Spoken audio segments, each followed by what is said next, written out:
Oi, tudo bem? Eu esqueci de citar que esse vídeo aqui tem duas partes. Ele vai ter a parte mais teórica, que vai ser essa agora do começo, e a parte mais prática, que vai ser eu realmente instalando o sistema. Eu recomendo você ver essa parte teórica se você for uma pessoa mais iniciante, que não conhece muito do que eu tô falando aqui, as tecnologias que a gente vai utilizar.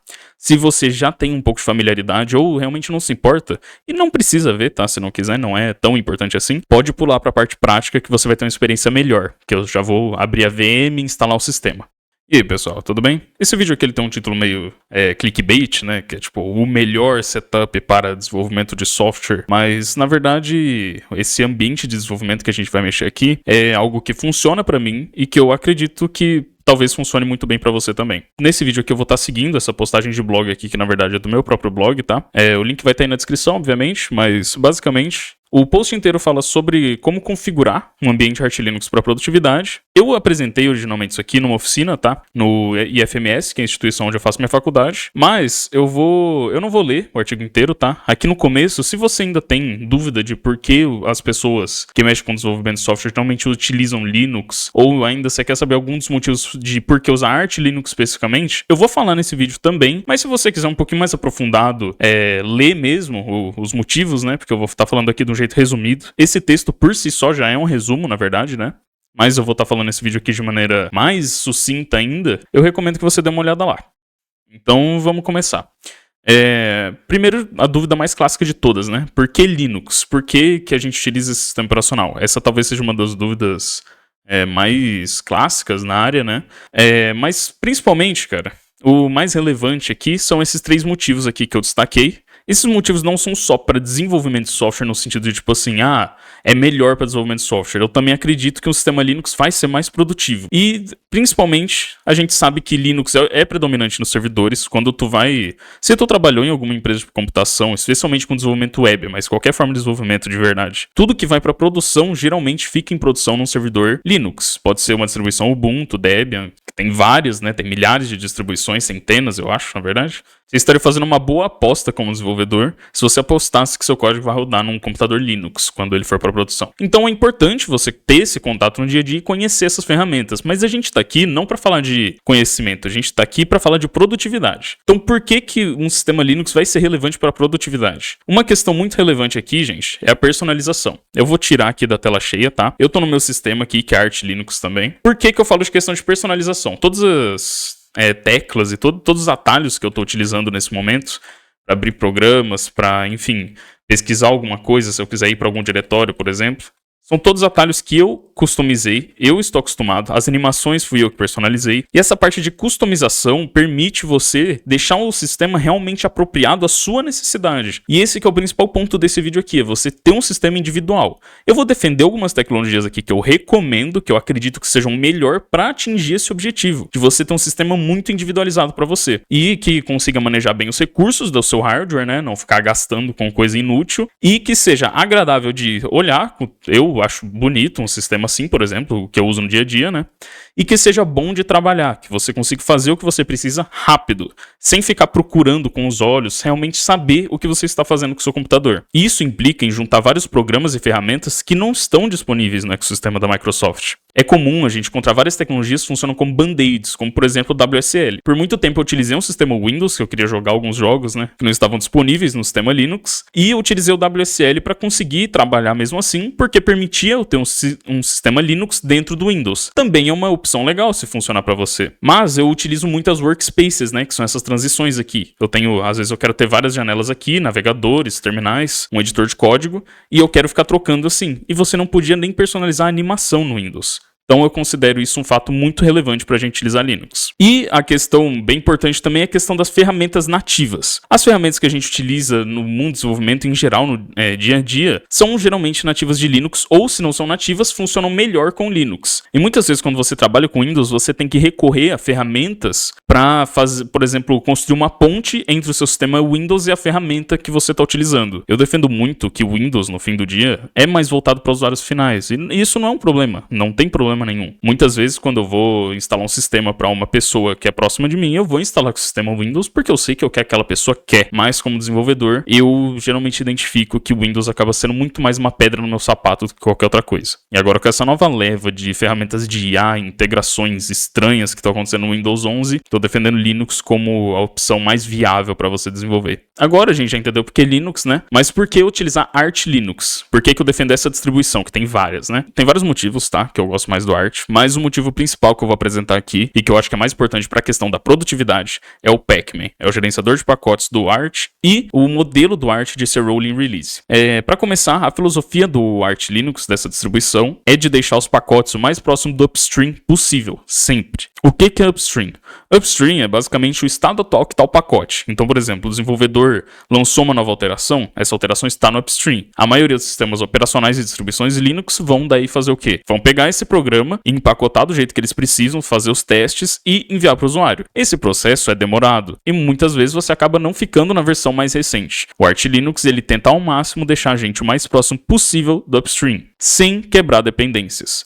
Se você já utilizou qualquer distribuição Debian-based, pode ser Debian mesmo ou Ubuntu, eu tenho 90% de certeza que se você usou por mais de um mês, pelo menos, você já passou por um dependency hell. Dependency hell é quando a gente tem aquele loop de dependências eterno, que um programa precisa de uma versão de um pacote e o outro precisa de outra versão do mesmo pacote, e você não consegue resolver isso a não ser dando rollback a algum deles ou, enfim, perdendo tempo que você não está produzindo. Então, por que eu defendo o Arch Linux no sentido de dependency hell? O que o Arch Linux me ajuda com isso, deixando os pacotes mais próximos do upstream? Não é mais provável, então, que eu vou ter alguma incompatibilidade, algum problema? Não. Porque o Arch Linux e o Pacman, que é o gerenciador de pacotes do Arch, funcionam numa maneira de update síncrono. Toda vez que você atualiza os pacotes do seu sistema, você vai atualizar o seu sistema e todos os pacotes, de maneira que tudo evolui de maneira síncrona, ou seja, sincronizada. Isso acaba por evitar vários problemas de dependência que a gente tem em outras distribuições, porque elas sobem uma de cada vez, entende? Você tenta atualizar um programa e daí já cria essa incompatibilidade. Aqui é tudo sincronizado. Eu, pelo menos, nunca tive nenhum problema de dependency hell utilizando nenhum pacote padrão do Arch Linux. E aqui, um exemplo mais, até sem falar de update síncrono e coisa assim, é sobre o Pacman e o apt. O apt do Ubuntu e do Debian acaba que segue os princípios de uma maneira bem à risca. Isso não significa que ele necessariamente é ruim, tanto que para servidores eu até defendo mais o Ubuntu a usar um Arch. Mas o que a gente pode ver aqui, por exemplo? Vamos supor que você acordou hoje e precisa instalar o Docker na sua máquina para trabalhar. Beleza, você está no Ubuntu. Vamos ver que passos a gente tem que tomar aqui para instalar, certo? Então, abrindo aqui a documentação do Docker, esse aqui são os passos que você vai ter que tomar no seu terminal para instalar, quer dizer, isso aqui é só um comando, né? Para instalar o Docker, depois você vai ter que rodar isso aqui, e daí você pode verificar a instalação. Agora, como que eu faço se eu estou no Arch Linux? O Pacman, por ter princípios diferentes do apt, permite que a gente faça isso de um jeito muito mais simples. Seria exatamente esse comando aqui. Sudo, para executar como superusuário, Pacman, que é o gerenciador de pacotes, aliás, com privilégio superusuário, né? S de sincronizar, Docker, o nome do pacote. Esse aqui seria o comando, aliás, eu posso até rodar, eu acho que eu não tenho nenhum serviço rodando do Docker. Seria isso aqui e pronto. E por fim, o AUR, Arch User Repository. Repositório dos usuários de Arch Linux, né? Seria meio que isso. O AUR é um repositório comunitário enorme. Ele tem diversos pacotes diferentes e sempre que você precisar de um pacote que não está no repositório oficial do Arch Linux, ou seja, que você não pode só instalar com Pacman, você pode instalar através do Arch User Repository. Lá tem pacotes que você vai compilar localmente no seu computador, mas também tem a opção de pacotes que são binários completos já. Ou seja, que você não tem que compilar, é só um executável. E uma parte que eu até pulei um pouco é a questão da documentação. A Arch Linux tem uma das documentações mais completas do mundo Linux. Inclusive, se você utiliza outra distribuição, é provável que você também já tenha utilizado a ArchWiki para consultar alguma coisa. Simplesmente porque ela é muito completa. É uma documentação gigantesca sobre diversas ferramentas do Arch Linux e do mundo Linux em geral. Tudo bem, eu creio que agora a gente já possa ir para a nossa parte prática. Eu vou estar fazendo esse processo aqui através de uma virtual machine, tá? De uma máquina virtual. Não sei porque eu falei em inglês. E o primeiro passo para a gente ajeitar o nosso ambiente de desenvolvimento vai ser baixar a ISO do Arch, ok? Onde eu posso obter essa ISO? Tá meio escuro, né? Não sei se ficou melhor ou pior. Você pode obter a ISO do Arch aqui na ArchWiki mesmo. Você simplesmente vem aqui para o canto superior direito, Download. Pode clicar aqui. E aqui nós já temos o download, tá? Deixa eu só colocar o full screen aqui. Aqui a gente tem várias opções para como baixar, tá bom? Inclusive, eles recomendam que você baixe pelo BitTorrent se você quiser. Eu geralmente só desço aqui embaixo na página, até encontrar os mirrors aqui de download. Eu baixo a da Unicamp, geralmente, que é a que eu vejo que baixa mais rápido aqui para onde eu vivo, ok? Mas você pode testar qualquer uma delas que vai dar certo do mesmo jeito. Só o que me resta para minha parte do processo vai ser instalar. Eu vou instalar numa máquina virtual, então já tinha deixado aberto aqui o gerenciador, né? E vamos começar aqui. Então, primeiro passo de todos para mim vai ser adicionar uma nova máquina virtual. Vou escolher a ISO aqui do Arch, que eu tenho baixada, tá? Beleza, Arch Linux, já identificou.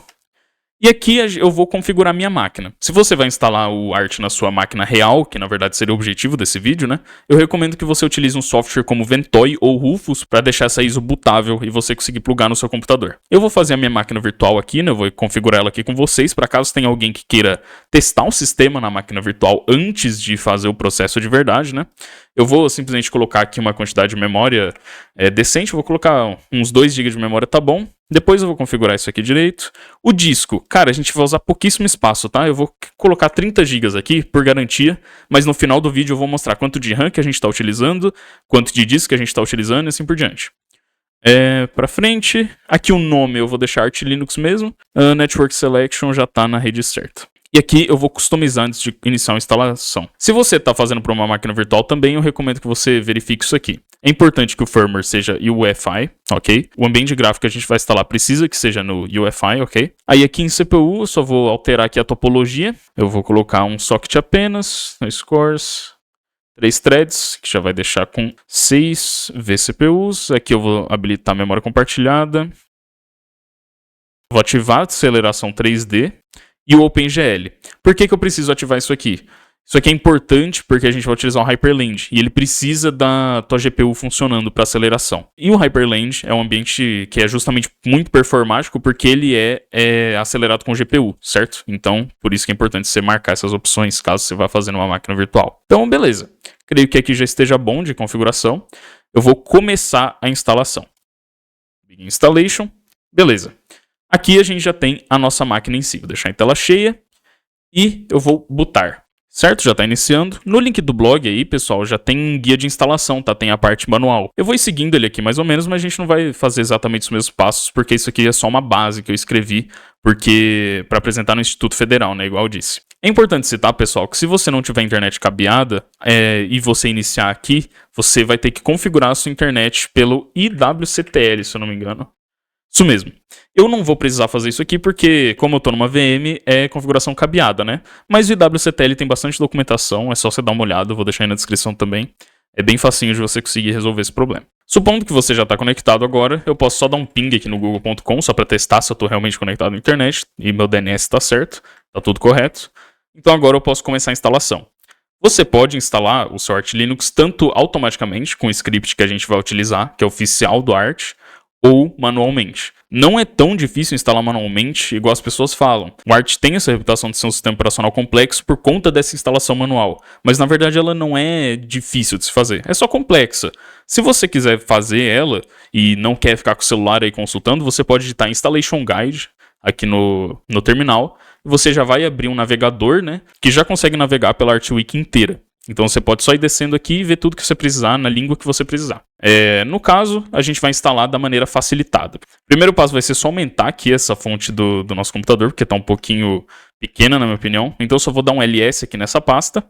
E eu vou escolher uma delas aqui, vou dar um set fonte. Se você quiser aumentar a sua fonte, você segue esse passo aí também. Set fonte, vou colocar o 22B, acho que tá bom.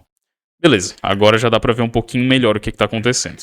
Então o primeiro passo após configurar a tua internet é configurar o nosso gerenciador de pacotes, o Pacman. Então a gente vai dar um nano é um editor de texto, tá bom? /etc, que é onde vive a configuração do nosso Pacman, pacman.conf, ok? Você pode ir apertando o tab para dar autocomplete. Você vai dar um enter e aqui a gente está nesse editor de texto bem simplificado e a gente pode editar esse arquivo aqui para melhorar algumas coisas e deixar a nossa instalação mais rápida. O importante aqui é setar esses downloads paralelos aqui, parallel downloads, para 10, tá bom? Isso aqui é importante para ele conseguir baixar, fazer um download paralelo de 10 itens ao mesmo tempo, tá? 10 pacotes. E agora, por puramente estética, tem uma linha aqui comentada com a hashtag color, eu vou só desmarcar essa hashtag aqui, Vou colocar o I Love Candy. Isso aqui é puramente estético e não tem importância nenhuma para sua instalação. Só vai deixar o seu Pac-Man mais bonito. Agora que o nosso Pac-Man está configurado, a gente pode atualizar o nosso script de instalação para ter certeza que a gente está com a última versão disponível dele. Para fazer isso, é só rodar um sudo pacman S para sincronizar, que a gente já tinha visto antes, e Y. Y é para dar um update na package list. Isso é basicamente para trazer as novas versões dos pacotes. E a gente vai atualizar só o pacote do Arch Install. Normalmente, no seu dia a dia do Arch Linux, você não rodaria esse comando aqui, tá? Mas, como a gente está só num boot de instalação aqui, a gente pode rodar isso aqui para atualizar só um pacote de uma vez. Normalmente, você incluiria o U aqui também para atualizar o seu sistema inteiro. Mas vamos lá, a gente pode atualizar o Arch Install. Pode ver aqui que, como minha ISO é um pouco antiga, ela tem atualização disponível, talvez na sua não tenha. Mas tá tudo certo aqui já atualizamos. E podemos agora, finalmente, rodar o Arch Install. Certo? Dei um Enter. E agora a gente entra na instalação de fato. Eu deixei aqui no guia, novamente, tá? Algumas recomendações de opções aqui, caso você não saiba muito bem o que escolher, mas eu vou ir uma por uma aqui. A linguagem, no meu caso eu vou deixar em inglês mesmo, inclusive mesmo se você for brasileiro eu recomendo que você faça o mesmo, só para você se habituar mais à língua inglesa e assim por diante. Caso você já tenha inglês fluente, obviamente isso não importa. Aqui em Locales a gente pode configurar o layout do seu teclado, eu vou deixar no US mesmo, porque o meu teclado é do padrão estadunidense. Mas depois a gente pode alterar isso também. No seu caso, você pode apertar o barra aqui e pesquisar por ABNT, que você vai encontrar aqui os padrões do Brasil, tá? Eu vou deixar US mesmo. E aqui a gente deixa assim mesmo. Mirrors e repositórios. É importante que a gente selecione aqui a região do Brasil, tá? Então a gente vai vir aqui em regiões e vai pesar Brasil. Beleza, adicionamos o Brasil. Repositórios opcionais. É importante marcar o multilib, só porque tem alguns pacotes que a gente vai instalar que dependem desse repositório. Isso daqui é basicamente o que a gente está dizendo para o Arch para buscar pacotes nesse repositório, além do repositório padrão. Multilib é especificamente importante para coisas que precisam de 32 bits. Então, por exemplo, se você vai utilizar Steam, você vai precisar baixar vários arquivos de 32 bits. Por isso que precisa estar no multilib. E a gente já pode voltar. Podemos configurar o nosso disco. Isso aqui é bem importante, que a gente vai ver a partição do disco. Eu recomendo deixar aqui o padrão do Arch, escolher o seu disco, o nosso aqui é o disco virtual de 30 GB, e a gente pode formatar como a gente quiser. Se você não sabe a diferença entre BTRFS e ext4, recomendo que vá com ext4. BTRFS ele é basicamente um formato de sistema de arquivos um pouco mais avançado, mais novo, que ele tem muitas features interessantes, especialmente para fazer snapshots do seu sistema, ou seja, para salvar de determinada maneira. A gente vai ir com ext4 porque eu creio que a maioria das pessoas vão ver esse vídeo talvez não estejam familiarizados com BTRFS, mas eu recomendo dar uma olhadinha porque é bem legal. Então beleza, ele já escolheu um formato aqui de partições que eu acho legal, então para mim tá ótimo, vou voltar já. Swap, a gente vai deixar isso aqui habilitado. Bootloader. Aqui tu pode escolher se tu vai usar o Grub ou o System de boot. O mais clássico é usar o Grub, então eu vou usar ele, porque a maioria das pessoas já conhece o Grub, se já utilizou alguma distribuição baseada em Debian especialmente. E aqui eu acho que já tá bom. Hostname. Aqui é o nome do teu computador que vai aparecer na rede. Eu gosto de deixar um nome específico para cada um. Eu só vou colocar aqui ArchVM. Tá ótimo. Autenticação. A senha do root. Isso aqui é muito importante que você coloque uma senha segura e que você não esqueça. Então, eu vou colocar uma senha muito segura. Root. Não faça isso no seu computador pessoal. E a conta do usuário, eu vou colocar o usuário Perlin, que é o meu sobrenome, e a senha 123123. Certo? E é muito importante que você marque que o seu usuário seja um superusuário, para ele poder usar o comando sudo, senão você não vai conseguir fazer quase nada no seu sistema. Sim. Beleza, confirmar e sair.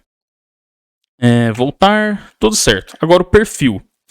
Essa aqui é a parte onde o Arch Install deixa mais fácil para você.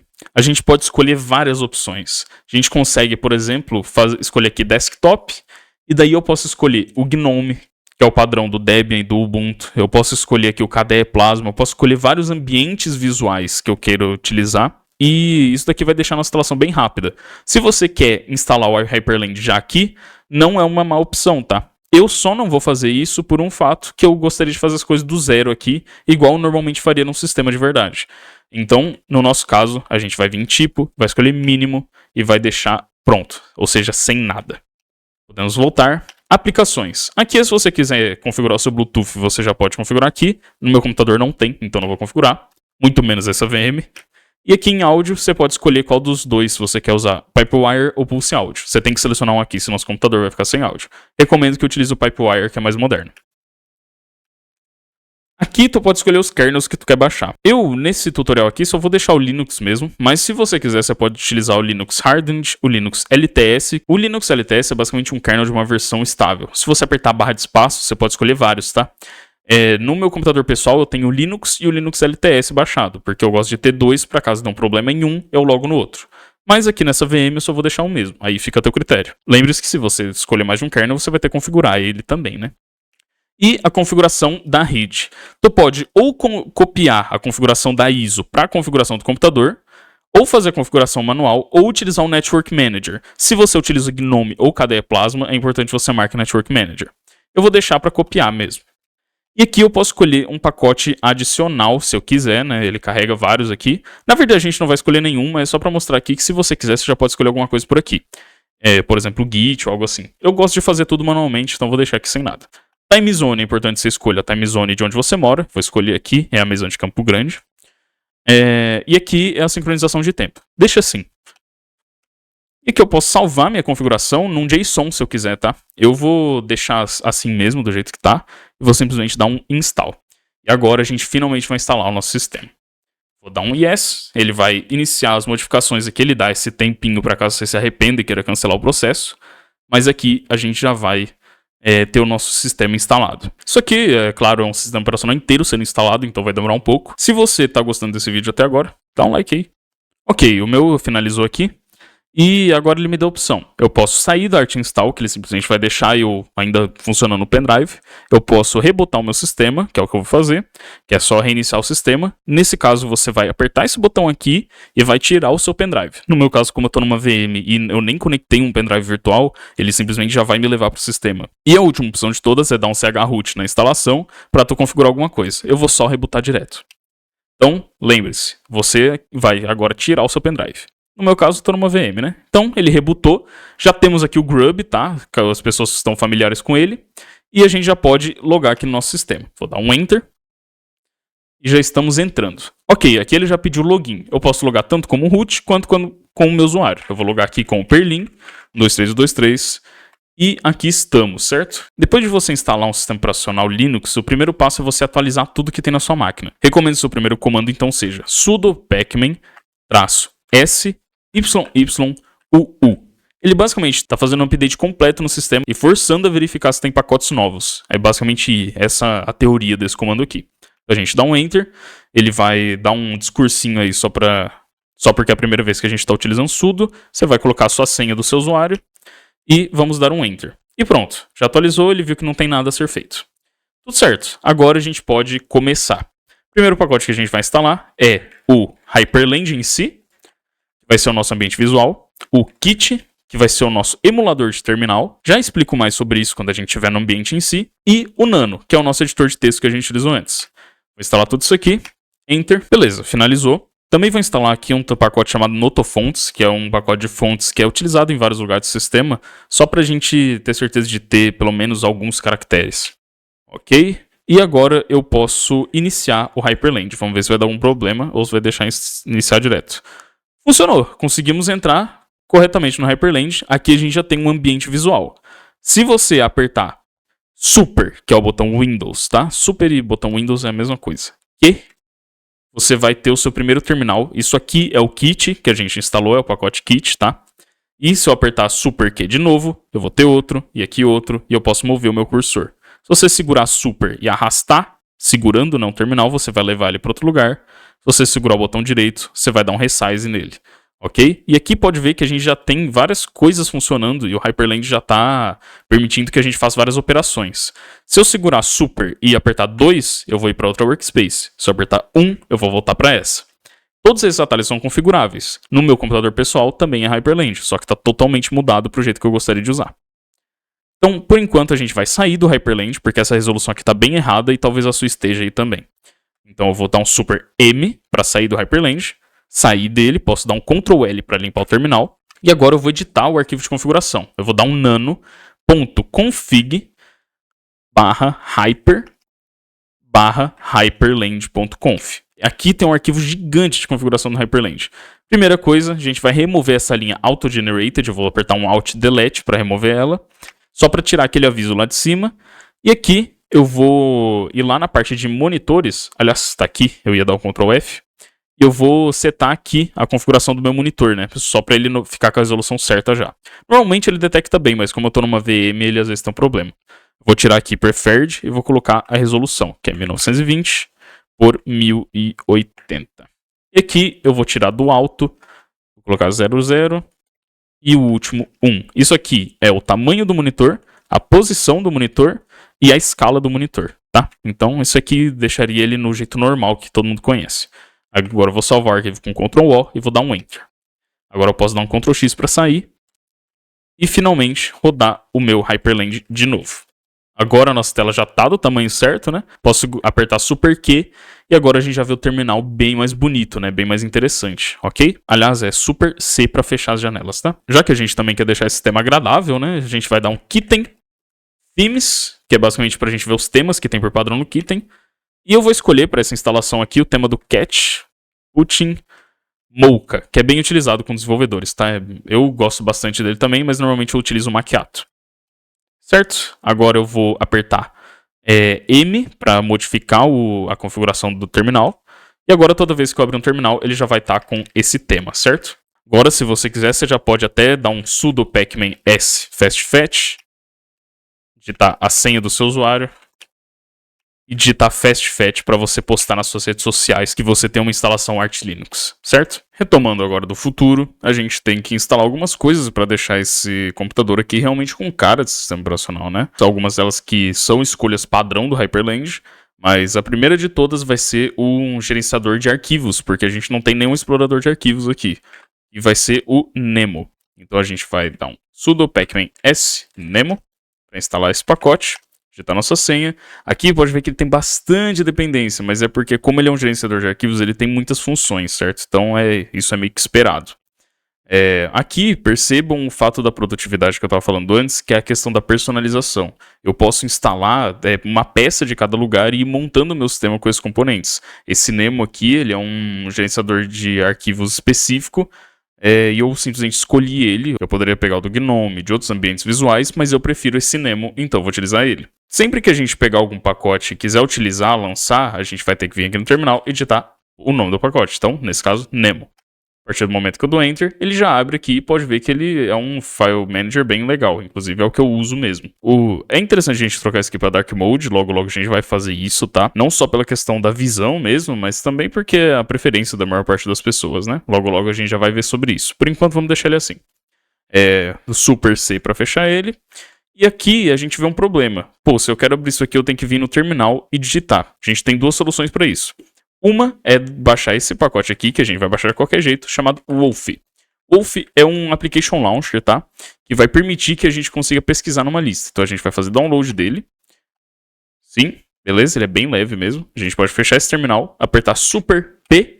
Se eu não me engano, esse é o padrão do Hyperland para executar ele. Talvez esteja errado.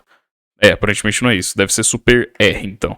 Isso. Se a gente apertar Super R, a gente já consegue abrir esse menu aqui e escolher qualquer programa que a gente queira lançar, certo?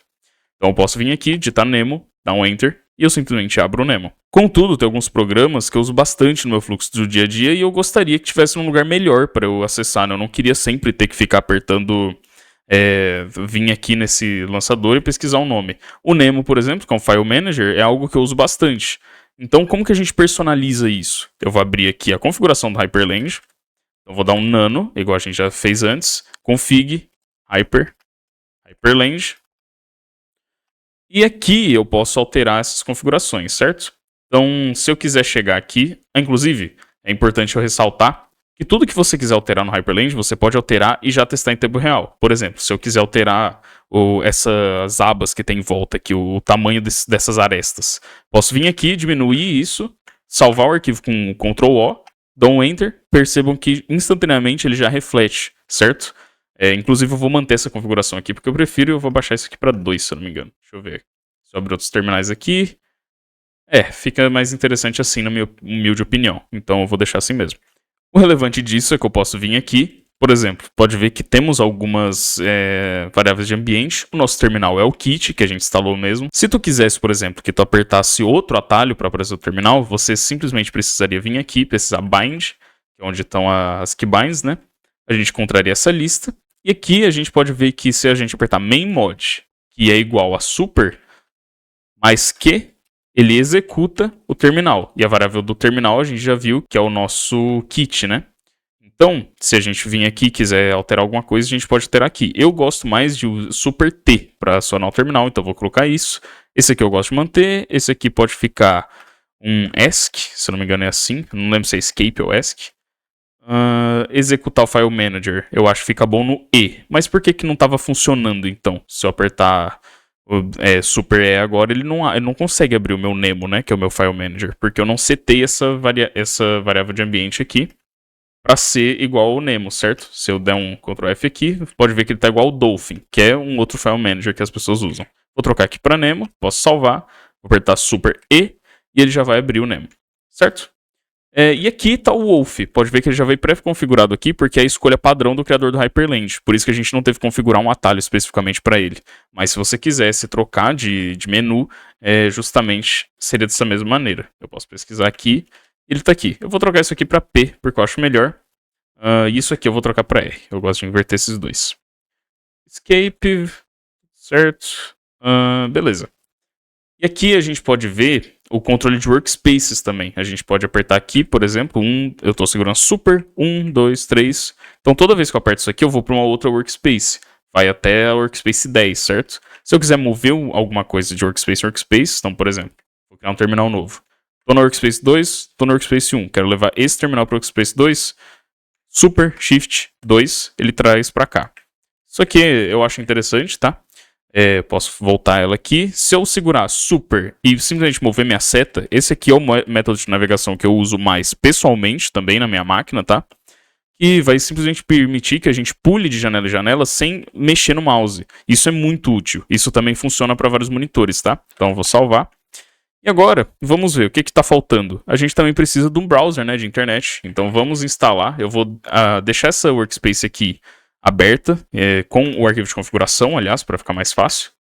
Vou deixar isso aqui sempre aberto. E agora eu vou ir para outra workspace, workspace 2. E aqui eu vou executar um terminal só para a gente ir fazendo essas instalações, tá? Então, primeiro de tudo, vamos executar aqui o kit. Aí vamos dar um sudo pacman s. E aqui a gente pode instalar um navegador. Eu gosto do Zen Browser, tá? Mas tem pessoas que eu sei que preferem o Firefox, assim por diante. Eu vou escolher o Firefox aqui porque é uma opção que bastante gente gosta, tá? Então vamos instalar ele. Beleza, instalou. Eu posso agora fechar isso aqui e simplesmente lançar ele aqui com o meu Wolf, né? Então já estamos aqui no Firefox, funcionando normal. Uma coisa que eu recomendo setar aqui no navegador, para desenvolvedores, sinceramente todo mundo que trabalha utilizando o computador, é sempre setar a barra para vertical, tá? Então essa barra que tem aqui em cima, a gente pode vir aqui nas opções do navegador, Settings, a gente pode vir aqui, Vertical Tabs. Isso aqui é extremamente útil, eu gosto mais de deixar lá do outro lado, especialmente porque no VS Code eu também utilizo essa barra lá na direita, então eu gosto de deixar para lá.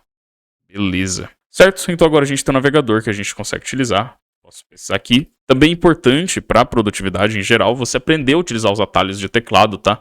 Para interagir com o navegador e tentar manter uma consistência. Independentemente do ambiente que você tá, vamos supor, isso daqui já no meu computador pessoal. Eu tô aqui no VS Code, eu vou abrir ele aqui. Code, beleza, estou aqui. Se eu aperto Ctrl B, aparece e sai a minha sidebar ali do lado. Se eu entro aqui e abro o meu navegador, eu apertar Ctrl B, aparece a barra, Ctrl B, some a barra. Então a gente sempre tenta manter os mesmos padrões. Isso resulta na gente ter uma memória muscular muito grande, não precisar pensar sobre esse tipo de ação, não precisar ir lá com o mouse e procurar alguma coisa. Então, voltando aqui à nossa VM, já temos o Firefox instalado também. Então agora a gente já tem um navegador. Eu gosto de deixar o navegador num atalho aqui, então eu vou vir aqui, vou descer lá nas binds. E eu vou colocar aqui um atalho novo para o navegador. Vou criar um bind igual a main mod. Ou seja, super B. Eu vou executar um novo programa que vai ser o browser. A gente não tem essa variável browser definida. Então eu vou subir lá onde está o File Manager. E eu vou setar aqui um browser. Igual a Firefox. Beleza? Salvei. Agora, não precisava ter fechado, né? Agora, se eu vier aqui, super B, ele abre o Firefox. Tudo bem, então a gente acabou de configurar um explorador de arquivos, que para mim é essencial numa máquina, e um navegador. Agora é interessante a gente configurar alguma opção para ver imagens, né? Porque às vezes a gente quer abrir uma imagem ali no explorador de arquivos e assistir vídeos, né? Eu recomendo baixar o MPV para assistir vídeo, porque ele é bem simples, ou o VLC, duas opções, totalmente a sua preferência. Novamente, é aquela questão de preferência pessoal. E para ver imagens eu gosto do EOG, que é o Eye of Gnome, que é uma ferramenta lá do Gnome mesmo. O Gnome, para quem não conhece, é outro ambiente visual, é um ambiente visual que vem por padrão no Ubuntu, por exemplo. Então perceba que é interessante, eu estou baixando uma ferramenta lá do ecossistema do Gnome para utilizar aqui no meu ecossistema do Hyperland, porque eu acho ela melhor, eu acho ela uma opção boa. Então eu posso vir aqui, sudo pacman s EOG, que é o Eye of Gnome, e o MPV, que é o nosso Media Player, né? Colocar minha senha, certo? Vou instalar. Tudo bem, agora a gente já tem isso, a gente pode abrir o File Manager aqui. Eu não tenho imagem nenhuma, na verdade, né? Bom, a gente não tem nada aqui, então vamos fazer o download de algumas imagens aqui. Beleza, pode ser, sei lá, esse aqui mesmo. Vou salvar aqui nos meus downloads mesmo, que eu gosto de trocar esse nome aqui, eu não gosto de downloads como nome padrão para esse tipo de coisa, tá? Foi o Firefox que criou essa pasta, por sinal. Vou chamar de dump, que é o nome que eu gosto de dar. Beleza, tá aqui, eu vou trocar só o nome dessa imagem aqui para qualquer coisa, tipo art.png. E tá aqui. Agora, se eu quiser abrir essa imagem, ele vai abrir no navegador, que é o padrão, o comportamento padrão. Mas eu prefiro sempre deixar por padrão aqui, ó. Olha, ele já recomendou até. Eye of Gnome, set default. E agora ele sempre vai abrir no Eye of Gnome. Certo? Então, é só um image viewer que eu acho conveniente. Então, beleza, já temos o Image Viewer, agora vamos testar a nossa questão dos vídeos, né? Eu reparei aqui nesse resultado patrocinado, isso me lembrou uma coisa muito importante. Eu recomendo bastante, tá, em questão de navegador, a gente vir aqui e trocar essa engine padrão do navegador. Aliás, deixa eu encontrar onde que se faz isso no Firefox, né? Vai ser aqui, Settings, a gente vem aqui, Search Engine. Vamos trocar isso aqui, cara, que o Google tem esse grande problema. Vamos deixar o DuckDuckGo, que é o que eu recomendo, mas pode ser algum outro que você queira, né? Vamos digitar aqui alguma coisa e já estamos no DuckDuckGo. O DuckDuckGo, ele é uma das opções mais populares para Search Engine, né? Ele tem várias opções.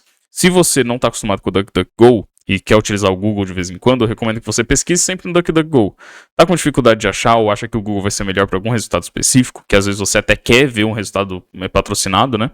Você pode dar uma exclamação Google e ele vai trocar para o Google na hora. Se você quiser ver alguma coisa no mapa, você pode dar exclamação M, que ele vai lá para o Google Maps. Então, você tá bem atendido nesse sentido, tá? Peguei esse site aleatório aqui para baixar, não sei se ele é um bom site, tá? Não recomendo utilizá-lo. Beleza, baixei o vídeo aqui, Mietezul. Posso executar e ele já deu play. Só que ele deu play aonde? Se a gente verificar, esse aqui ele já puxou lá o MPV, tá? Quando a gente está utilizando aqui, ele já puxou automaticamente. Se eu ver aqui com Open with Other Application, pode ver que ele já setou por padrão, tá? Mas a gente tem outras opções, né? Então, beleza. Já temos o básico agora, né? Se eu quiser abrir o navegador, se eu quero abrir o gerenciador de arquivos. Agora vamos para a parte da programação em específico. Nós vamos querer instalar um editor de código, obviamente. O editor de código mais popular e que eu vou instalar aqui com vocês é o Visual Studio Code. Mas o Neovim também é uma opção muito popular, mas vamos supor que você trabalhe com o Spring Boot. Provavelmente faz sentido para você e talvez você já use, inclusive, o JetBrains. Então você deve instalar isso. Se a gente pegar aqui a minha postagem de blog, na seção sobre VS Code, eu falo um pouquinho que temos várias opções de como baixar, tá? Pode ver aqui que a gente tem 3 diferentes versões VS Code distribuídas no Arch. Isso aqui é verdade, tá? Se a gente abrir aqui a wiki, a gente pode ler mais sobre isso. O resumo deixa eu, aliás, deixar minha webcam aqui no cantinho. Resumo CodeSS, ele é o open source release do Arch Linux, do repositório do Arch Linux, que é basicamente o VS Code no modo open source, não proprietário. Vai ter algumas features que não vão funcionar nesses open source, porque são features exclusivos da Microsoft, certo? E especialmente relacionadas às extensões. Para não dar nenhum problema, eu recomendo utilizar o proprietário, apesar de não ser tão interessante por conta da telemetria, muitas vezes a gente tem que recorrer a isso mesmo. Outra opção open source seria o VS Code, mas eu, novamente, igual eu disse, vou com o Visual Studio Code padrão mesmo. Mas repara aqui que o pacote dele é esse aqui, Visual Studio Code Bin AUR. Esse AUR vem daquele Arch User Repository que a gente tinha visto sobre aqui em cima, né? Exatamente aqui, que é aquele repositório comunitário. E para instalar as coisas de lá, a gente não pode utilizar o Pacman. O Pacman não consegue instalar as coisas de lá. Na verdade, ele consegue instalar até, mas ele não puxa desse repositório, né? Então, como que a gente vai fazer isso? A gente vai usar um AUR Helper, que é uma ferramenta que baixa automaticamente pacotes de lá. A gente simplesmente pode utilizar como se fosse um Pacman, só que da AUR. Então, o que a gente vai utilizar, que é mais popular na comunidade, é o EA, mas o Paru também é uma boa escolha. Vamos voltar aqui para nossa VM, vamos abrir um terminal novo e a gente vai instalar o EA. Como que a gente instala o EA? É sudo pacman SEA? Não. Por quê?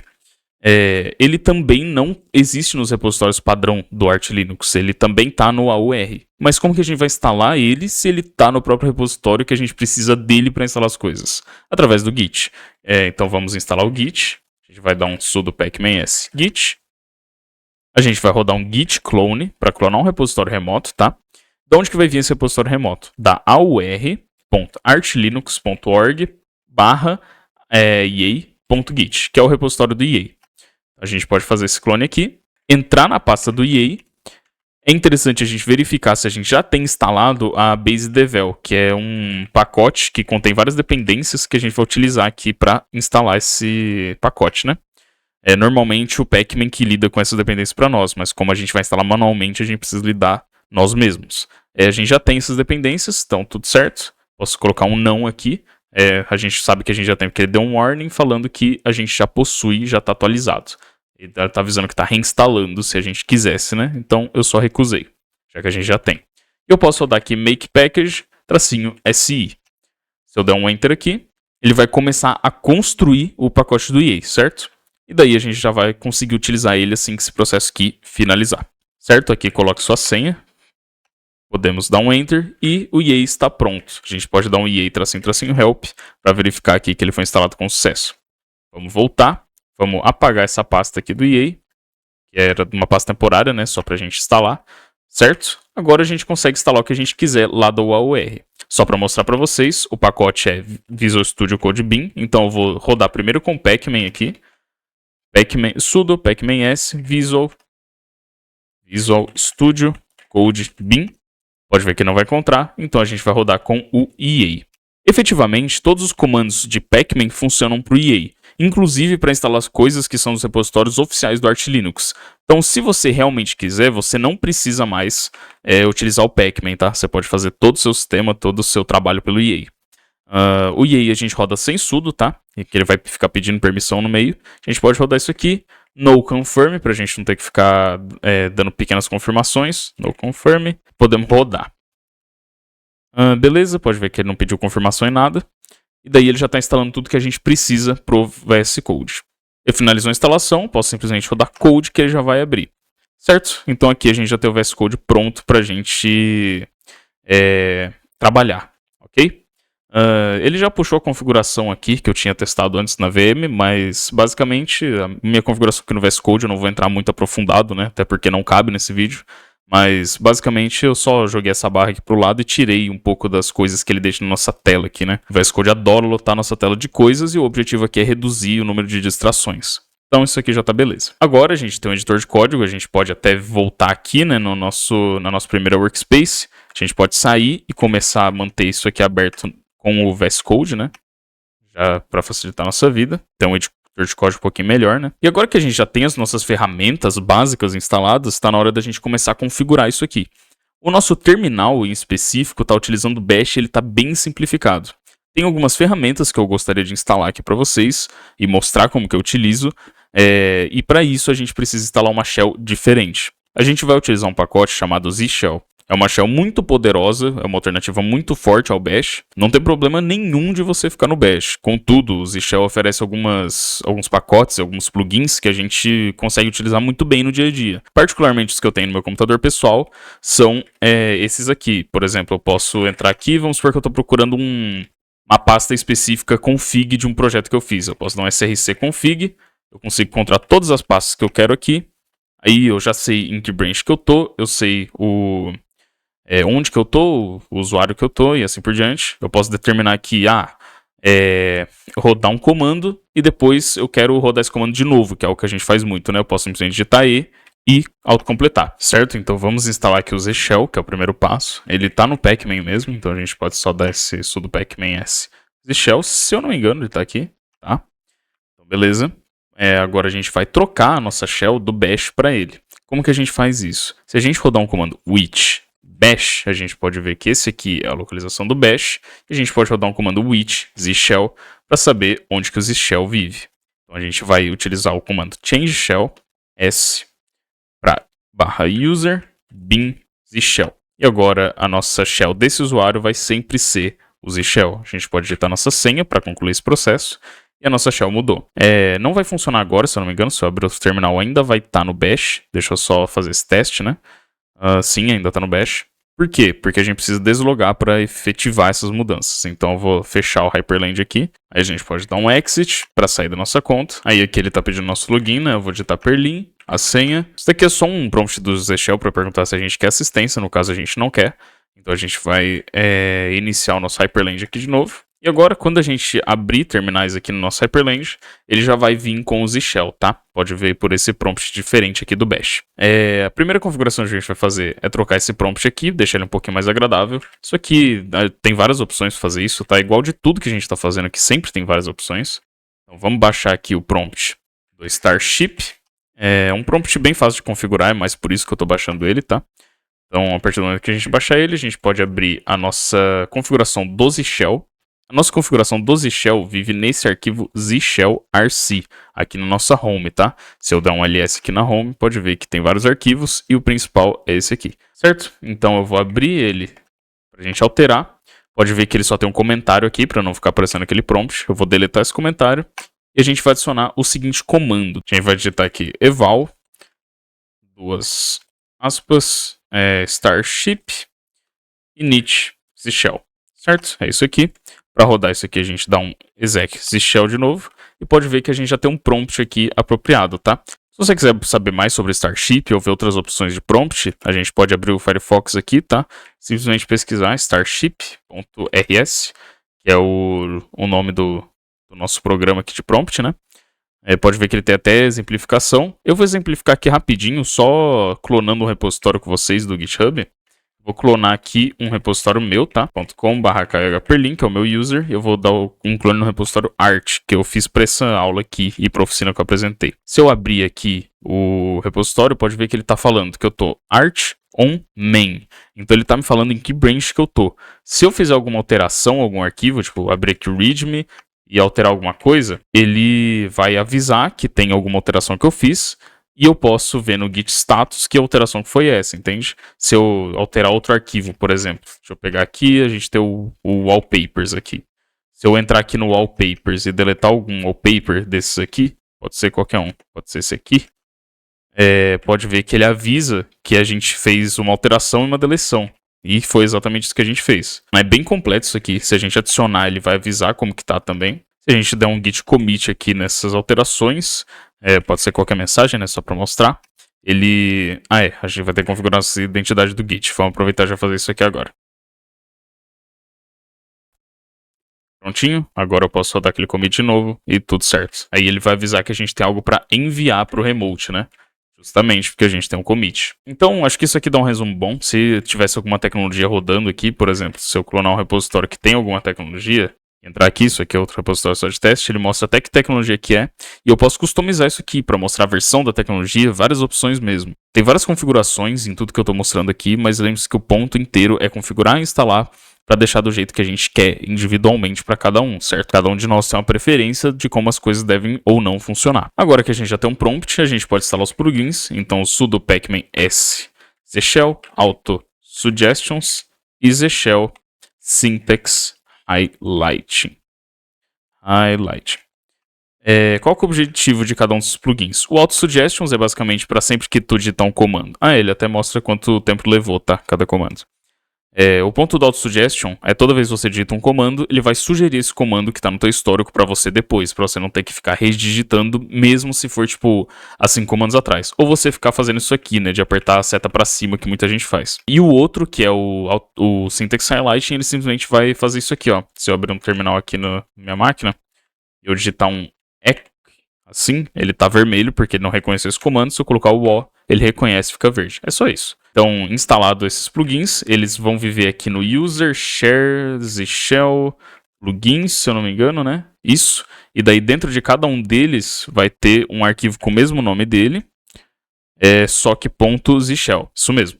Então a gente pode simplesmente alterar o nosso shell RC. Aliás, vamos fazer isso com o code, não tem motivo pra gente não fazer. E aqui eu posso adicionar aqui acima, tá? Sempre acima do Starship. Vou comentar aqui para explicar o que é. Esse aqui é o prompt. E aqui vai ser os plugins Z-Shell. É óbvio que é do Z-Shell, né? Só vou colocar plugins. E aqui, para executar com esses plugins, eu tenho que dar um source neles. Então tem que ser source, user, share, Z-Shell, plugins, daí o nome do plugin. No caso, Z-Shell Auto Suggestions, assim, né? Isso. Barra Z-Shell Suggestions ponto Z-Shell. E daí o outro, que é o de Syntax Highlighting, ele deve ficar aqui embaixo, tá? Ele deve ficar sempre embaixo do outro, é simplesmente a regra, tá na documentação dele. A gente pode, para facilitar a nossa vida, só selecionar isso aqui, Ctrl Shift, seta para direita. Eu posso dar um Ctrl D para selecionar os dois, e agora eu troco só o que é relevante, que é Syntax Highlighting, certo? Posso dar um save, e a gente já pode testar isso aqui. Então vou abrir aqui o Z-Shell. Se eu digitar um EC, aqui ó, já temos o efeito aqui no terminal do VS Code. EC tá vermelho, se eu colocar o O, fica verde. Ok? E se eu digitar um E e der um seta para a direita, ele já tem autocomplete. Então já instalamos os dois plugins mais relevantes. Agora o que está faltando para ficar bem parecido com o meu pessoal, que é o que eu recomendo utilizar, né, é o Fuzzy Find. Eu vou só pesquisar aqui Fuzzy Find para mostrar para vocês. Esse daqui é um projeto muito relevante, tá? Que é utilizado de diversas maneiras. É basicamente um CLI para a gente rodar esse algoritmo de Fuzzy Find aqui. Ele é muito útil para a gente encontrar arquivos que a gente está em busca. E ele tem uma integração nativa com o Z-Shell, então a gente nem precisa se preocupar com isso. Eu posso simplesmente vir aqui e instalar ele. Então vamos abrir um novo terminal e vamos instalar o Fuzzy Find, FZF. Tudo certo, instalamos o Fuzzy Find, se eu rodar ele aqui, ele já funciona. Então, por exemplo, quero encontrar algum arquivo específico do... não sei, daquele projeto que eu baixei aqui, o Don't Draw. Eu preciso chegar no esquema.prisma dele. Eu posso precisar aqui e ele já encontra. Então a gente já tem o Fuzzy Find baixado. A gente pode agora vir aqui e fazer só a integração dele com o Z-Shell. Se a gente vê no próprio documentação dele, ele já traz aqui como que a gente pode setar essas keybinds por padrão, tá? Se a gente procurar aqui, ó, Z-Shell, só dar um Ctrl F, tentar encontrar. Aqui, keybinds for command line. Esses aqui são os comandos que ele vai trazer por padrão. Então a gente tem o Ctrl T, a gente tem o Ctrl R. Então, por exemplo, vamos supor, se eu saio aqui, deixa eu mostrar para vocês o sistema pessoal. Vou dar um Ctrl R. Eu posso encontrar aqui no histórico, tá? Então vamos supor, echo A, aí eu venho aqui, echo B, echo C. E daí eu dou um Ctrl R, eu estou pesando no histórico, certo? Então eu posso digitar qualquer um deles aqui, dar um Enter e ele já vai trazer. Se eu der um Ctrl T, aqui é pesquisa de arquivo. Então eu posso digitar o nome do arquivo que eu quero, dar um Enter e ele já traz aqui. Certo? Então posso voltar aqui para o nosso VM e vamos fazer essa integração aqui com o Z-Shell, tá? Beleza. É só executar isso aqui lá no nosso Z-Shell RC. Então a gente vem aqui, a gente coloca isso aqui. Vamos colocar aqui FZF. Beleza? A gente pode dar um exec Z-Shell. E agora tentar rodar o Ctrl R. Ele já busca no histórico, que a gente não tem histórico. Ctrl T, já busca aqui também. E com um Alt C para a gente trocar de diretório. Se eu quiser vir aqui pro diretório dump, por exemplo, digito dump, dou um Enter e eu já estou aqui. Certo? Basicamente isso. Então essa parte aqui já foi finalizada, nosso terminal já está bacana. Uma coisa que eu acho que falta um pouco no nosso terminal, e até se eu der um CD 2 pontos aqui talvez dê para ver. Aqui ó, faltam alguns ícones. Isso é por conta da nossa fonte, tá? Então eu vou instalar uma fonte aqui pra gente usar unificadamente no nosso sistema, na parte do código, que é justamente a JetBrains Mono Nerd. O que é uma nerd fonte? Se você não está familiarizado com o termo, é basicamente uma fonte que pega vários ícones e utiliza eles como seus caracteres. Tem diversos sites que utilizam nerd fonts para não ter que ficar baixando várias imagens ali no computador do usuário. Então a gente pode utilizar uma dessas fontes no nosso sistema para ter vários ícones e ter uma experiência melhor programando. Tem diversas fontes que eu recomendo para programação, mas a JetBrains Mono é realmente uma favorita minha. Eu vou só mostrar como que ela é aqui. Ela tem um site muito bem feito, inclusive, do próprio JetBrains sobre ela. Eu acho ela extremamente interessante, tá? Extremamente bonita. A gente pode ver aqui com Java, Kotlin, C Sharp. Eu gosto bastante dela e é a que eu uso. Esse pacote aqui. ttf JetBrains MonoNerd. Então a gente pode simplesmente instalar ele aqui rapidinho. ttf JetBrains MonoNerd. Nossa senha. A gente pode trocar nossa fonte com Kitten Choose Font. Eu já tinha digitado antes para testar. E a gente pode escolher qual que a gente quer. Aí aqui tem o estilo de cada um deles, tá? Eu vou utilizar o Nerd Font Mono. Pode ver que não tem diferença, na verdade, que as duas são mono. Mas tu pode ver que tem a versão com ligaturas e sem ligaturas. Reparem nesses ícones aqui, ó. Tá vendo? Eu vou deixar o com ligaturas que eu prefiro bastante. Então, beleza. Dou um Enter. Enter de novo. Enter novamente. E agora a gente já está utilizando a fonte correta assim que eu abrir novamente aqui. Já estamos na fonte correta. E agora, para o Starship funcionar com a nossa Nerd Font, a gente vai rodar um Starship, preset, Nerd Font Symbols, tá? Que é um preset do próprio Starship. E o output vai ser para .config/starship.toml. A gente pode rodar isso aqui. Ah, tá, eu dei um espaço aqui sem querer. Certo? Aí agora, em tese, a gente pode simplesmente vir aqui e dar fechar esse terminal e abrir de novo, né? E já estamos aqui com o ícone das Nerd Fonts configurado. Com esses ícones aqui configurados, isso basicamente finaliza o que a gente precisava, né, configurar para o nosso terminal. Então, lembrando, a gente tem o nosso comando Alt+C para ir para alguma pasta, né? A gente tem o nosso comando Ctrl+T para a gente escolher um arquivo para puxar para cá. E a gente tem o nosso comando Ctrl+R para a gente buscar no nosso histórico, certo? Aí agora o que fica faltando é a gente configurar a nossa fonte no VS Code. Basicamente só precisa reiniciar o VS Code, então fecha ele, abre de novo. E aqui a gente pode vir nas configurações. O meu já até estava aqui, porque eu estava fazendo os testes antes, né? Nessa VM, mas a gente pode só escrever aqui o nome da fonte que tu baixou aí, né? Pode ser qualquer Nerd Font, obviamente. Eu utilizei a JetBrains Mono. A gente pode inserir aqui, colocar o tamanho de fonte que a gente quer para padrão e se a gente quer ativar as ligaturas. Isso aqui é importante. Isso aqui é uma ligatura, tá? Isso aqui também, e assim por diante. Se a gente deixar isso aqui como false, que é opcional, né? É questão de preferência, eu acho que true fica melhor. A gente desabilita esse comportamento. Eu gosto de ligaturas adicionadas, porque, na minha opinião, deixa o código mais legível. Tem um detalhe aqui no terminal que eu acho muito importante. Vamos supor, eu tô aqui no VS Code e eu quero ir pro início da linha. Eu aperto simplesmente Home no meu teclado e eu vou pro início da linha. Eu quero ir pro final, eu aperto End. Eu quero pro fim do arquivo, Ctrl End. Pro começo do arquivo, Ctrl Home. Se eu tento fazer a mesma coisa que no meu Z Shell, no Bash até funciona, mas no Z Shell ele simplesmente não deixa eu fazer. E se eu apertar Delete, querendo deletar o caractere da frente, por exemplo, aqui no meu Z Shell, o que vai acontecer? Por exemplo aqui, quero deletar, que está à frente. Ele vai colocar um caractere. Para solucionar isso, é basicamente a gente mapear alguns botões, tá? Eu deixei aqui no meu repositório art os botões padrão que eu utilizo, tá? Então eu posso abrir aqui o meu .z shell. Esse repositório também está na descrição, né? Então eu posso puxar aqui as binds. Eu vou puxar direto isso aqui para o meu Z Shell RC. E aí aqui eu posso simplesmente colocar um lugar aqui para binds especificamente. Vou colocar aqui em cima. Binds. Eu posso jogar aqui todas as binds que eu utilizo. Para você descobrir qual que é a bind certa, por exemplo, isso daqui é apenas um widget do Z Shell que você pode encontrar no site deles, na documentação. Mas para você encontrar exatamente o que tu quer, é basicamente da seguinte maneira. Tu vai vir aqui no teu terminal, você vai digitar cat. E daí, por exemplo, eu quero mapear para funcionar o delete. Então eu vou apertar delete no meu teclado. Pode ver que o caractere que ele saiu foi esse aqui. Eu quero mapear isso aqui para delete char. Foi o que eu fiz aqui. Entende? Então é dessa maneira que você vai configurar. Depois que isso aqui estiver configurado, você pode dar um exec no Z Shell. E aqui ele traz várias utilizações. Então, para começar, esse aqui seria o da home, né? Então, se eu simplesmente apertar home, ele vai para o começo. Esse daqui seria o para ir para o final, apertando end. Então, se eu apertar end, ele vai lá para o final. Aqui a gente tem o delete, né? Essa na linha 4. Aqui é o backward keyword. Isso aqui serve para caso a gente esteja segurando Ctrl e aperte backspace. Ele deleta a palavra inteira.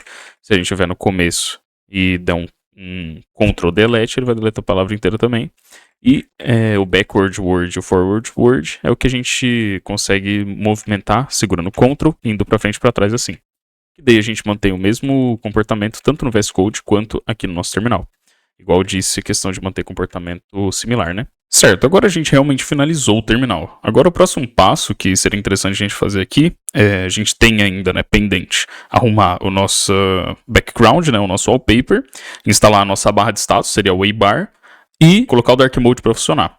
Eu vou agora primeiro ajeitar o Dark Mode, só porque eu acho que é algo que incomoda bastante, e também porque eu já tô cansado de abrir um navegador aqui e tomar esse flashbang, né? Então vamos fazer isso. A gente vai fechar aqui a nossa configuração do Z-Shell, que a gente não vai mais utilizar agora, e a gente vai abrir a nossa configuração do Hyperland, tá? A gente pode abrir ela aqui, a gente pode criar uma nova seção para isso, vou colocar aqui em cima mesmo. Deixa eu tirar essas coisas autogeneradas aqui. Vou colocar aqui em cima, Dark Mode, a gente pode até copiar esse estilo aqui do Hyperland, né? Então vou colocar aqui Dark Mode, pega aqui. Sim, tá bom? Como que funciona para setar o Dark Mode aqui no contexto de Hyperland? Na verdade, o Dark Mode ele é para cada aplicação que a gente usa, né? Então, em tese, a gente teria que setar para cada uma. Contudo, várias aplicações que a gente está utilizando aqui compartilham da mesma biblioteca ou engine de gráficos. Por exemplo, os programas do KDE e os programas do GNOME. Então, a gente pode setar alguns aqui, Dark Modes, que, em geral, vão funcionar para a maior parte das aplicações. E a partir daí, tu pode ir ajustando para as que faltarem, né? Para eu pegar essas linhas aqui, eu vou deixar isso na descrição, tá? Mas se você já tiver clonado aí o repositório Art, eu vou deixar lá também, então a gente pode abrir minha configuração aqui, entrar na pasta Hyper, a gente vai abrir a minha configuração Hyperland, e daí a gente pode procurar aqui onde que eu coloquei o Dark Mode, System Dark Mode. A gente pode copiar essas 3 linhas aqui, tá? Também tá lá no blog, tá? Essas linhas aqui, se tu quiser puxar por lá. E aqui tá cada um dos nomes dos frameworks que são utilizados para criar esses gráficos, né? Então o GTK3, o GTK4 e o Qt. Pode reparar que a gente só tá setando um tema para cada um deles, entendeu? Então o do GTK3 a gente vai setar para esse tema Dark aqui que a gente vai instalar ainda. Isso aqui ele só tá setando que para GTK4 ele vai usar o tema preferir o Dark Mode, e para Qt, mesma coisa. Depois de setar essas configurações aqui, a gente vai precisar instalar os pacotes que realmente fazem elas fazer alguma coisa, né? Porque a gente está utilizando comando aqui de pacotes que a gente nem tem. Então, primeiro para os GTK aqui, a gente tem que instalar esse tema que a gente está utilizando, que é o ADW GTK3 Dark. Para instalar esse tema, basicamente a gente instala o pacote ADW Theme. Então é sudo pacman s, deixa eu pegar aqui, ADW GTK Theme. Além de instalar o tema, a gente tem que instalar o que permite a gente configurar o G-Settings aqui para o GTK4 também. Então, o XDG Desktop Portal, o XDG Desktop Portal Hyperland e o XDG Desktop Portal GTK. Basicamente são esses pacotes. Se a gente instalar isso aqui, para os aplicativos, programas GTK, já está funcionando. E para os Qt, a gente pode só instalar os pacotes Qt 6CT, Qt 5CT, a engine que eles utilizam de tema, que é o Quantum, e os Breeze Icons. Creio que seja só esses aqui. A gente pode instalar isso aqui. E quando finalizar, a gente pode vir aqui para uma nova workspace, tentar abrir o Firefox. Ele já vai abrir no Dark Mode, pode ver. O Wolf, também no Dark Mode. E o nosso gerenciador de arquivos, o Nemo, né, também no Dark Mode. Então isso aqui está resolvido para a maioria dos apps, já vai funcionar assim. Agora eu acho que a gente pode ir já para o Waybar, né, para nosso status bar. Por que é importante instalar essa barra? O principal para mim é essa questão aqui das workspaces, tá? Da gente conseguir ver em que workspace que a gente está atualmente. Que hoje em dia a gente só troca aqui, mas a gente fica meio que no escuro, né? A gente não sabe exatamente onde a gente está. Óbvio que isso não é obrigatório, né? Essa barra aqui é totalmente opcional, na minha opinião. Mas também é conveniente para a gente ter um horário aqui, um calendário, os programas que a gente está utilizando aqui poderem exibir essas notificações ocultas, né? No Windows, isso aqui seria o System Tray, né? O que fica nos itens ocultos lá embaixo. E é basicamente isso. O resto seria mais por estética mesmo. Então a gente pode voltar para a nossa VM e instalar a Waybar, certo? Tem várias opções para essas barras de status. A gente vai utilizar o Waybar porque é o mais utilizado no Hyperland. A gente pode instalar o Waybar com sudo pacman s Waybar. Dá um Enter, digita a nossa senha. Instala as dependências. E agora tudo certo. A gente pode vir aqui e executar ela só digitando Waybar mesmo. Ela já aparece ali em cima com a configuração default, né? Pode ver que a configuração default dela até que é interessante, mas falta algumas coisas, né? Mas já vem com o calendário pra gente conseguir ver, já vem com as informações de CPU, bastante coisa legal, né? Se a gente clicar aqui nessa questão de áudio, a gente tentar configurar alguma coisa, pode ver que ele vai falar ali que ele não encontrou o comando pavu control, tá? Isso daí é só um pacote separado, você pode instalar também. Eu recomendo instalar ele, porque ele é bem útil, né? Pavu control. Ele é basicamente para configurar nosso áudio. É igual o que tem no Windows mesmo. Então a gente pode clicar aqui agora que a gente instalou e ele já vai abrir o nosso controle de áudio aqui. Ele até detecta o microfone aqui e tudo certo. Dá para configurar o volume, enfim, várias coisas. Pode ver que ele também já tá no Dark Mode, tá? Se eu não me engano, ele utiliza o GTK e ele já puxou aqui também. A gente não vai ficar muito tempo configurando o Waybar. O ideal e o que eu recomendo é que você pegue uma configuração de alguém que já esteja meio pronta e só vá adaptando para suas necessidades. Aí se tu tiver necessidade de fazer do zero, tu faz depois. Mas, para a gente facilitar aqui, vamos utilizar a minha configuração, tá? Ela é relativamente simples, ela só tem bastante parte de estilização, mas ela é bem básica mesmo, não tem nada pré-instalado a mais. Então a gente pode só pegar ela mesmo. O primeiro passo para configurar o Waybar é saber onde que a configuração dela existe, né? A localização da configuração, você pode encontrar na documentação, tem vários lugares na real, mas o mais comum é tu vir aqui na pasta config e criar uma pasta chamada Waybar. E daí dentro da pasta Waybar você pode criar um arquivo config e assim ir mexendo. Então eu vou finalizar ela aqui por enquanto e vou abrir aqui no VS Code, vou fechar essa janela aqui e vou abrir a nossa configuração atual. Então vou vir aqui, config Waybar, e eu também vou abrir aquele repositório art, porque daí a gente já vai copiar a minha configuração, entendeu? Então beleza, aqui está nosso workspace, aliás vou colocar o webcam do outro lado para não atrapalhar. E agora a gente pode ver aqui as pastas que a gente tem, tá? A gente tem a pasta art, que é o meu repositório, e a gente tem a pasta Waybar. A gente pode copiar a maior parte dos arquivos que tem aqui. Então vamos aqui na Waybar, config.jsonc. A gente pode copiar isso aqui totalmente para a nossa. Vamos deixar só assim mesmo, antes da gente começar a configurar, só para mostrar para vocês como que vai virar isso aqui. Vou executar o Waybar, depois de copiar esse arquivo. E aqui ele já carrega mais ou menos um preset parecido com o que eu uso mesmo. Pode ver aqui que já fica mais ou menos funcional. O motivo dele estar tão diferente é que a gente não copiou o arquivo CSS, né? Então vou copiar os dois arquivos aqui para dentro da nossa pasta Waybar. E vamos rodar ela de novo. Agora já pode ver que já está igualzinho o que eu utilizo, tá? Você pode personalizar isso aqui da maneira que você quiser. Vamos tirar aqui um pouquinho das coisas mais estranhas que eu utilizo, porque eu acho legal. Eu utilizo esse nome aqui para o meu computador, que é Altuzad, que é o nome do meu... que é o hostname do meu computador, né? Então a gente pode vir aqui e tirar essa parte de rewrite aqui na linha 37. Só apagar isso aqui, que já resolve o problema. Se eu salvar aqui e rodar de novo o Waybar, já vai resolver. Vamos tirar essa caveirinha que eu utilizo aqui de ícone. Se você quiser, você pode utilizar outro ícone aqui da tua fonte, como por exemplo o ícone do Art. Para pegar o ícone do Art, a gente vai abrir aqui o nerdfonts.com e a gente consegue ver aqui vários dos ícones que existem, tá? A gente pode só pesquisar aqui no cheat sheet Art, do Arch Linux, né? E daí a gente pode escolher um desses. Vamos escolher... pode ser esse aqui, né? Que é o base mesmo. A gente pode só dar um copy aqui no ícone, vir aqui para o nosso arquivo de configuração, apagar essa caveirinha e colocar o ícone do Art, dar um save. A gente pode fechar o Waybar e executar de novo. E já vai aparecer o ícone do Art ali, tá? Obviamente tu pode personalizar isso aqui da maneira que tu quiser. Mas aqui pra mim já fica interessante dessa maneira. Aqui também tem o rename das workspaces, tá? Que tu pode mudar se tu preferir. Então se você quiser, você pode tirar isso aqui totalmente, aliás. E só salvar e executar de novo. Que ele já fica 1, 2, 3 ali em cima. Aliás, opcionalmente, tu pode até apagar esse maquiato.css aqui, tá? Porque ele já tá repetido aqui no outro arquivo, que eu queria salvar em um só.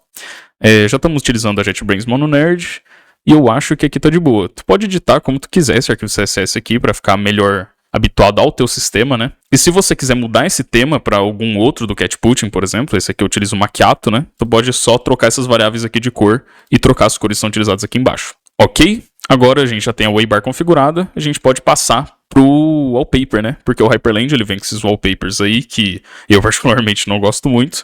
Então vamos instalar a solução do próprio Hyperland para isso, que é o Hyperpaper, ok? Do mesmos criadores, né? Da mesma organização. A gente pode só instalar o Hyperpaper. Se a gente tentar executar ele, eu creio que ele vai tentar criar alguma configuração. Não, ele só não vai criar nada. Então a gente vai criar uma configuração para ele. Como que a gente vai fazer isso? A gente vai entrar aqui no nosso .config, entrar na pasta Hyper, que é onde vive a nossa configuração do Hyperland, e vai criar um hyperpaper.conf. E aqui a gente pode setar algumas variáveis. Eu vou, primeiro de tudo, setar um wallpaper, né? Então, aqui no repositório Art, eu também trouxe aqui alguns wallpapers. Eu trouxe aquele que a gente deletou e esses dois aqui. Eu vou setar o mesmo wallpaper que eu uso no meu computador pessoal, que vai ser esse aqui. Que no caso é o default.jpg. Eu vou criar um novo terminal aqui, e eu vou criar a pasta wallpapers, tá? Ela no momento tá vazia, né? E eu vou copiar aquele arquivo de wallpaper para cá, só para ficar mais organizado. Então eu vou vir aqui no meu repositório art, vou copiar de wallpapers, default.jpg, e eu vou trazer para cá. Aí agora se eu listar os arquivos que tem aqui, a gente vê que o default.jpg já está aqui. Aí agora aqui na minha configuração do Hyperpaper, eu vou simplesmente definir preload, para definir que arquivo a gente vai preloadar, home, /wallpapers, /default.jpg. E aqui eu vou definir o wallpaper igual a vírgula, porque a gente tem que definir o monitor que vai ser, se a gente não definir nenhum, ele só aplica para todos, e o caminho desse wallpaper. Então eu posso copiar isso aqui e colar aqui. Salvar, e agora eu posso executar o Hyperpaper de novo. Pode ver que ele já funcionou, tá? Se eu abrir aqui uma nova workspace, pode ver que já tá funcional, tá até parecido pra caramba com o meu sistema, né? Só que o que tá faltando tanto pro Hyperpaper quanto pro Waybar? Se a gente reiniciar o nosso computador aqui, ele vai botar sem essa Waybar aqui e sem o papel de parede. Então a gente tem que setar essa configuração aqui no Hyperland. Eu vou fechar esse arquivo de configuração e eu vou parar de executar tanto o Hyperpaper quanto a Waybar. A gente vai abrir a nossa configuração do Hyperland, ou seja, só abrir um terminal aqui, code, config, Hyperland, e a gente vai alterar um lugar aqui que está auto start. Aqui talvez já tenha algumas linhas aqui comentadas que eu tinha apagado. Você pode só digitar exec once, que é só para executar uma vez, né? Igual a Waybar e esse e comercial, né? Hyperpaper. Agora, quando a gente iniciar o computador, ele sempre vai executar isso. Só mostrando para vocês aqui, então eu reiniciei a VM. Se eu digitar agora Hyperland para abrir, pode ver que ele vai abrir já com isso configurado. Então ele já spawna o wallpaper e a nossa Waybar ali em cima, tá? E a gente já consegue utilizar, né? Tu também pode usar esse exec once para já colocar os programas que tu sempre utiliza, né? Então tu pode ir lá colocar, vamos supor, toda vez que tu abre o teu computador, tu quer que apareça o Discord ali porque tu usa, por exemplo. Então tu já marca lá. Eu creio que isso aqui seja o final, tá? Porque agora a gente tem o wallpaper configurado, a gente tem as nossas janelas configuradas. O que resta agora é o seu trabalho de configurar esse Hyperland aqui para ficar do jeito que tu quer.